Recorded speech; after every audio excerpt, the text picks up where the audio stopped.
Jones, can I just come to you? We have heard an extraordinary number of lies told about this law from the President of the United States all the way down, certainly including members of this committee, including today, and also from an unbelievable assortment of for-profit corporations. This has been one of the most incredible organized campaigns by these mega corporations in American history to try to influence legislation and ultimately to overturn it. And of course, these same corporations are now taking this effort to states across the country, no doubt soon coming to mind, to the state of Missouri, where we have our election integrity measures adopted by our voters in our legislature, and also by referendum will soon, I'm sure, be in their sights. Let me just ask you about these lies that have been told over and over. The President of the United States, his big lie, that this legislation cut off the amount of time, closed the polls early.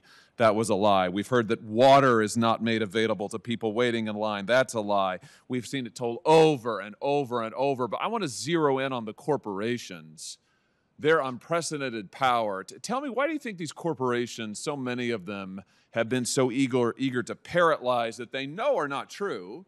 It's not like they don't have whole teams of lawyers. These are the most powerful corporations in the world. They have entire legal departments at their disposal. Why do you think they've been so eager to lie over and over about this law that your legislature adopted?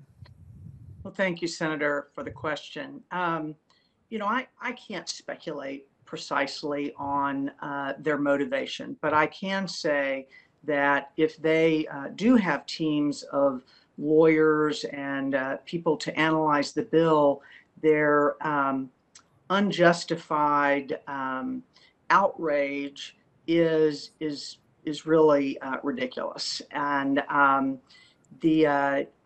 believe most of these corporations, if they read the bill and compared our voting laws to most of the rest of the state, they would know that Georgia has an expansive system of voting. We've made it more expansive. And I must clarify, Senator, that Georgians always have had, for decades, the ability to offer early voting, or not decades, as long as we've had early voting, the hours of up to 7 to 7.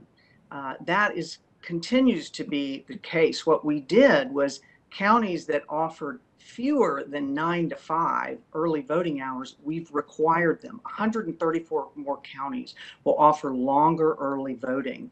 But it has been disappointing to see some, and I will just say it, some in the business community either not read the bill or feel that they would be punished somehow by some of these enormous nonprofit organizations that have placed a lot of pressure on them. Let me just ask you about some of the pressure tactics that these corporations have brought to bear. We've seen in public what they have done. We've seen the statements that they have made and the lies that they've told. Tell me about the companies, what they've been doing in the legislature. I'm sure they have teams, fleets of lobbyists, just like they do here in this Capitol. Right. What are the sort of tactics that they have used there in the legislature to try to influence, intimidate? I mean, just give us a sense of what's been going on. Well, I will say I worked closely on the bill and participated in the writing of every word of it. And I can say I was quite surprised by a couple of the companies' outrage, given that I never heard from a single one of them. And if they had, particularly, let me also say that by a couple of the chambers of commerce, the very provisions that they wanted retained in law were retained. And in fact, we went further by requiring now 2 Saturdays of early voting, whereas previously it was only 1 Saturday of early voting. So we expanded the ability for voters for early voting to vote, but yet I honestly, Senator, cannot explain their reaction other than to say they must fear some of these organizations that have an unbelievable amount of money. We've seen about $10 million spent already in Georgia, inaccurately portraying this legislation. And as you know, if you say something often enough, however inaccurate it is, there are those that will begin to believe it. And so perhaps they've been influenced by that. So what you're saying is that many of these corporations that are now howling in public and are spreading active disinformation in public and lies, they actually had nothing to say earlier, but now they are out there denouncing the law, calling it voter suppression, calling it Jim Crow. And when they had the opportunity to actually shape the bill or work on the bill, they didn't. But now they're mounting a public pressure campaign. Now they're saying they're going to go work in other states. Now they've changed their tune and are trying to ratchet up the pressure. Have I got that right? Well, I would just clarify by saying that the few provisions, if the chambers of commerce were representing their interest and they were not communicating with us specifically, we retained those provisions, like 3 weeks of very expansive early voting, and in fact expanded the number of hours available. We kept no excuse early voting, which I'm sorry to say, Delaware in particular, the president's state, does not have, and it neither has early voting. So we retained the few areas, and I supported those provisions. What I mostly hear is not facts from those who are, to use your word, howling about the bill, but rather incendiary, just propaganda that doesn't at all align with the facts of the bill.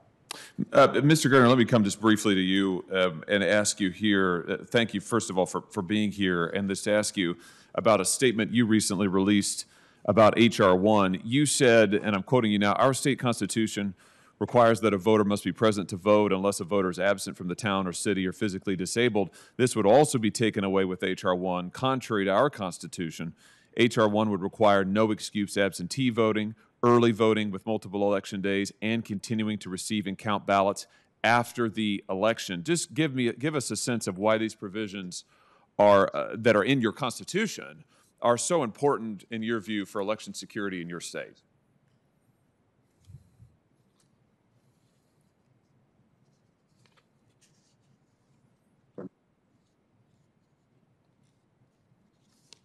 Yeah. Just repeat the question. Okay, was that for me? Yes. Oh, I'm sorry. Well, they're important for New Hampshire because it's what has made our turnout what it has been. It's a combination of the trust in the process and the ease of the process.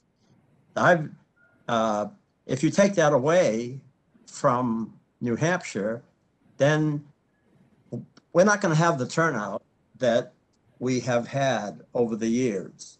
And I had mentioned earlier that the conventional view that anything that makes voting easier will increase the turnout.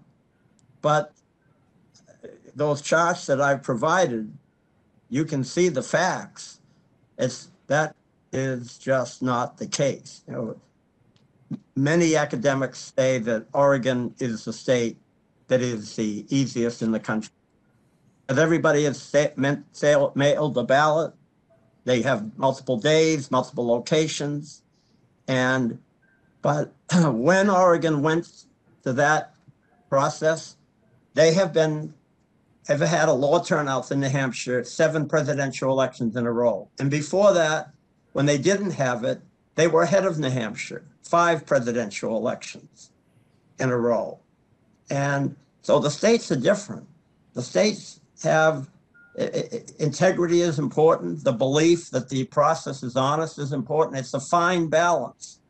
And all the states try to attain that fine balance, trying to work with a process that keeps people trusting, because if they lose trust in it, they're not going to bother. If it's not of any value to them, it doesn't have anything meaningful for them anymore, they stop doing it.